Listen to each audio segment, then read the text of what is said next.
हमारे planet earth पर total 3040 अरब पेड़ मौजूद हैं और आपको ये बात जानकर हैरत होगी कि हर साल इनमें से 1% पेड़ दुनिया का सबसे बड़ा फर्नीचर ब्रांड आइकिया इस्तेमाल करता है। सालाना 30 अरब और हर गुजरते सेकंड 963 पेड़ आइकिया के फर्नीचर में इस्तेमाल होते हैं। पर किसको यकीन आएगा कि आइकिया की $1 बिलियन बिजनेस एम्पायर असल में माचिस के सिर्फ चंद डब्बों से शुरू हुई थी। वो बच्चा जिसे चीजों के नाम तक याद नहीं रहते थे, उसकी यही कमजोरी उसकी ताकत कैसे बनी। नाजरीन, इस बच्चे का नाम इंगवार कैम्पराड था, जिसने अपना सबसे पहला बिजनेस सिर्फ 6 साल की उम्र में किया था। उसकी फैमिली ने देखा कि ये बच्चा दूसरों से काफी डिफरेंट है और इसमें बिजनेस करने की सलाहियत मौजूद है। उसकी दादी ने उसको 88 स्वीडिश सेंट्स दिए, जिससे इंगवार ने 100 माचिस खरीदे। उसको इनकरेज करने के लिए उसका सबसे पहला कस्टमर भी उसकी दादी थी, जिन्होंने 3 सेंट्स में इंगवार से 1 माचिस खरीदा। आस पड़ोस में लोगों ने भी उससे माचिस खरीदे और ऐसे उसकी पहली इन्वेस्टमेंट 3 टाइम्स बढ़कर 3 स्वीडिश करोना हो गई। ये ज्यादा तो नहीं था, लेकिन इस एक्सपीरियंस ने इंगवार के अंदर चीजों को कम प्राइस में खरीदकर ज्यादा पैसों में बेचने का जुनून पैदा कर दिया। अपनी ग्रोइंग एज में जब बच्चे अपनी में ही मस्त रहते हैं, उस वक्त इंगवार ने मुख्तलिफ हाउस होल्ड आइटम्स बेचे और हर दफा अपनी इन्वेस्टमेंट डबल ट्रिपल करके वो फालतू खर्च नहीं बल्कि प्रॉफिट के पैसे वापस से इन्वेस्ट कर देता था। जब उसे स्कूल भेजा गया तो वहां पर उसमें एक अजीब बीमारी के सिम्टम्स पाए गए। डिसलेक्सिया नामी इस बीमारी में पढ़ने और याद रखने में मुश्किल होती है। पढ़ाई के अलावा इंगवार ने स्कूल में भी अपनी दुकान चमकाए रखी। वो अपने क्लास फेलोज को पेन्स, घड़ियां और बेल्ट्स जैसी चीजें सेल कर लेता था। यहाँ तक कि उसने अपनी लाइफ का सबसे पहला बड़ा प्रॉफिट स्कूल में 500 पेन्स बेचकर ही कमाया। 17 साल की एज में जब इंगवार ने अपनी ग्रेजुएशन कंप्लीट की तो उसके बाप ने उसको गिफ्ट के तौर पे एक ट्रेडिंग कंपनी रजिस्टर करने के पैसे दिए। 1943 में रजिस्टर होने वाली इस कंपनी का नाम आइकिया रखा गया। इस नाम में आई और के इंगवार कैम्पराड को जाहिर करता है, लेटर ई एमटरेट से लिया गया जो कि फैमिली फार्म का नाम था, और आखिर का ए अगुंडरट को जाहिर करता है जो कि इंगवार की विलेज का नाम था। ये बिना शॉप या ऑफिस के सिर्फ एक वर्चुअल ट्रेडिंग कंपनी थी, जिसका ज्यादातर फोकस डिलीवरी पे होता था। इसमें इंगवार वही आइटम्स बेचने लगा जो वो बचपन से बेचता आया था। सिर्फ छोटा सा एक खोखे नुमा शेड था जिसमें वो ऑर्डर्स को पैक करता था, लेकिन कौन जानता था कि छोटे खोखे से शुरू होने वाला बिजनेस एक दिन $1 बिलियन एम्पायर बनेगा। आइकिया के शुरुआती दिनों में इंगवार ने पेन्स, वॉलेट्स और मुख्तलिफ आइटम्स इंपोर्ट करके बेचना शुरू किए। 17 साल की एज में उसका काम सही चल रहा था, लेकिन ये जितने भी प्रोडक्ट्स थे वो दूसरे फिजिकल स्टोर्स में भी अवेलेबल थे। यानी मेल ऑर्डर पर उनको कोई सिर्फ तभी खरीदेगा जब या तो उसकी प्राइस कम हो या फिर कोई नया प्रोडक्ट हो। इस चीज का सॉल्यूशन निकालने के लिए उसने मार्केट रिसर्च करना शुरू कर दी। उन प्रोडक्ट्स की लिस्ट निकाली जो मैन्युफैक्चर तो कम प्राइस में होते हैं पर सेल ज्यादा प्राइस में। उसको ये समझ नहीं आ रहा था कि जब एक पेन 1 स्वीडिश सेंट में मैन्युफैक्चर होती है तो उसको ग्रोसरी स्टोर वाले 10 सेंट्स में क्यों बेचते हैं। जिस उम्र में लड़के आजाद रहना चाहते थे, उसी एज में इंगवार डीप मार्केट रिसर्च में लगा हुआ था। उसने नतीजा निकाला कि प्रोडक्ट्स फैक्ट्री में तो कम प्राइस में मैन्युफैक्चर होते हैं, लेकिन मसला असल में डिस्ट्रीब्यूशन की एंड पे था। फैक्ट्री से प्रोडक्ट ग्रोसरी स्टोर तक आने में महंगी हो जाती है। मार्केट कंपटीशन में इंगवार को कामयाबी मिलने का एक ही सॉल्यूशन था कि डिस्ट्रीब्यूशन और ट्रांसपोर्ट में पैसा बचाया जाए, जिसमें काफी ज्यादा प्लानिंग और मेहनत लगती है। अभी तक उसने अपने कैटलॉग में फर्नीचर शामिल नहीं किए थे, लेकिन 1948 में वर्ल्ड वॉर 2 के बाद स्वीडिश गवर्नमेंट ने बहुत सारे नए घर बनाना शुरू कर दिए। इन नए घरों को फर्निश करने के लिए सस्ते फर्नीचर की डिमांड भी बढ़ गई। ये इंगवार के लिए अपने प्रोडक्ट कैटलॉग में फर्नीचर शामिल करने का बेहतरीन मौका था। आहिस्ता आहिस्ता उसकी फर्नीचर की सेल्स ने दूसरे प्रोडक्ट्स को पीछे छोड़ दिया। वो लोकल मैन्युफैक्चरर्स से ही सस्ता फर्नीचर खरीद कर प्रॉफिट रख कर बेचने लगा। जैसा कि आप जानते हैं कि इंगवार को डिसलेक्सिया नाम की बीमारी थी। वो फर्नीचर के कोड्स याद नहीं रख सकता था, तो उसने अपने कैटलॉग में इनको सिंपल नाम दिए जो ऑर्डर आते वक्त उसको याद रह सके। जब प्रोडक्ट कैटलॉग में हर प्रोडक्ट के साथ कोड नहीं बल्कि एक यूनिक और अट्रैक्टिव नाम लिखा होता तो लोगों को ऑर्डर करने में भी आसानी होती। ये छोटी सी चीज आइकिया की सेल्स को बूस्ट करने में काफी फायदेमंद रही। इतनी सारी कंपनीज में ऑर्डर हासिल करने का एक ही तरीका था कि हर कोई एक दूसरे से कम प्राइस ऑफर करे, लेकिन प्राइस कम करने का मतलब था कि क्वालिटी कॉम्प्रोमाइज होगी, और ऐसा काफी कंपनीज कर भी रही थी, जिनकी वजह से सारी मेल ऑर्डर कंपनीज का नाम खराब होने लगा। ये वो वक्त था जब इंगवार ने आइकिया का सबसे पहला स्टोर खोलने का इरादा किया, जिसमें वो फर्नीचर को फिजिकली डिस्प्ले करने वाला था।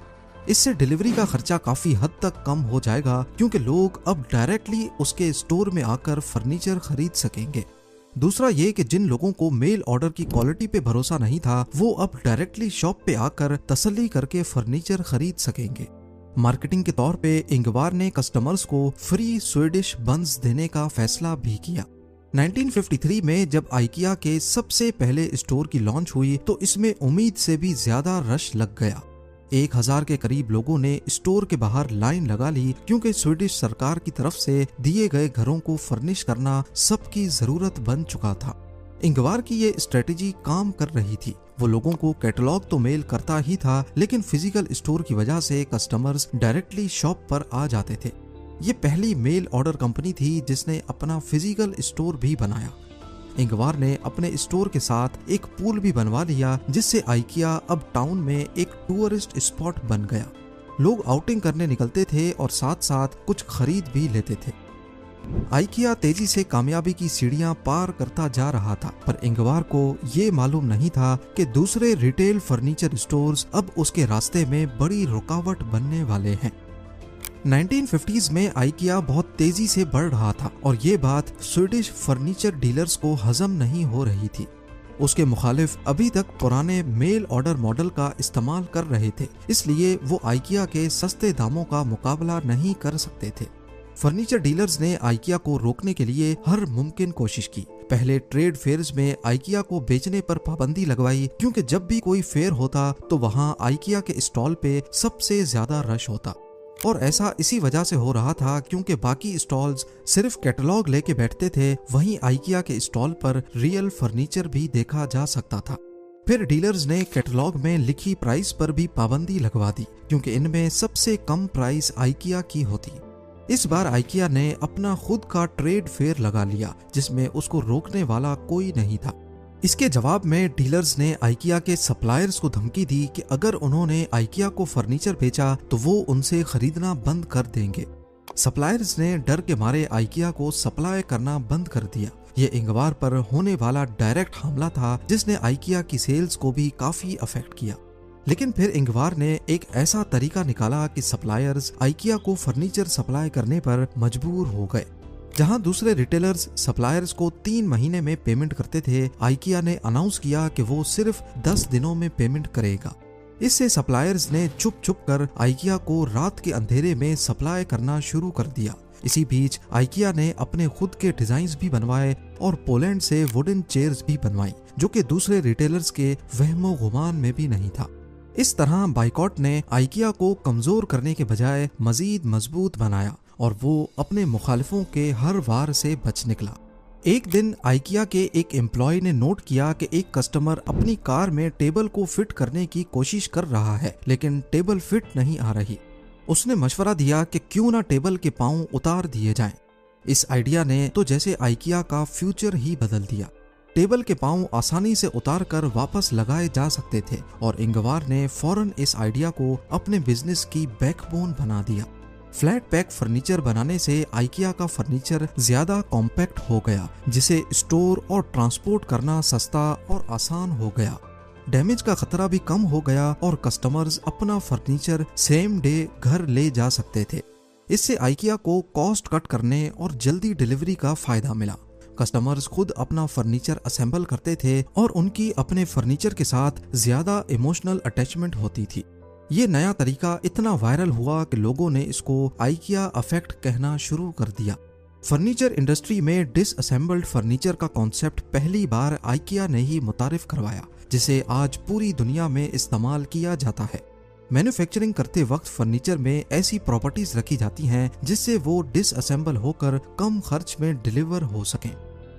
आइकिया के पहले स्टोर की कामयाबी के बाद इंगवार ने एक नया और बड़ा स्टोर खोलने का फैसला किया, जो स्वीडन के कैपिटल स्टॉकहोम के बाहर एक सस्ती जगह पर था। ये स्टोर 8 फुटबॉल फील्ड्स जितना बड़ा और 3 मंजिलों पर मुश्तमिल था। इंगवार ने कस्टमर्स की साइकोलॉजी को समझकर स्टोर का लेआउट बनाया।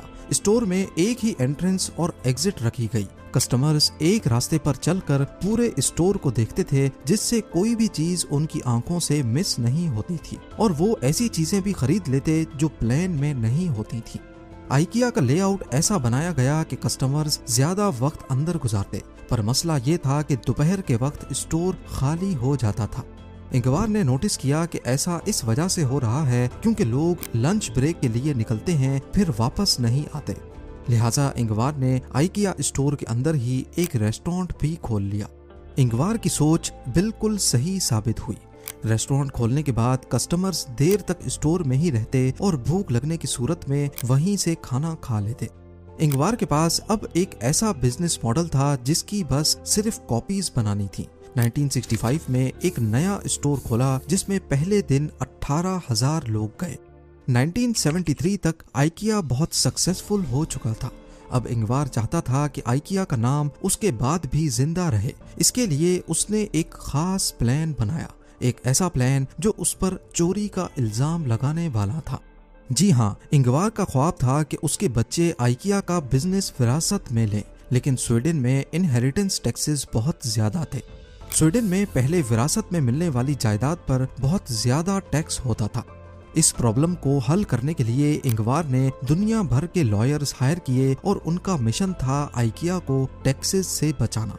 7 सालों तक लॉयर्स ने टैक्स हेवेंस में शेल कंपनीज, फाउंडेशंस और ट्रस्ट बनाए। आखिर में आइकिया का कॉर्पोरेट स्ट्रक्चर इतना मुश्किल बन गया कि उस पर टैक्सेस लगाना नामुमकिन हो चुका था।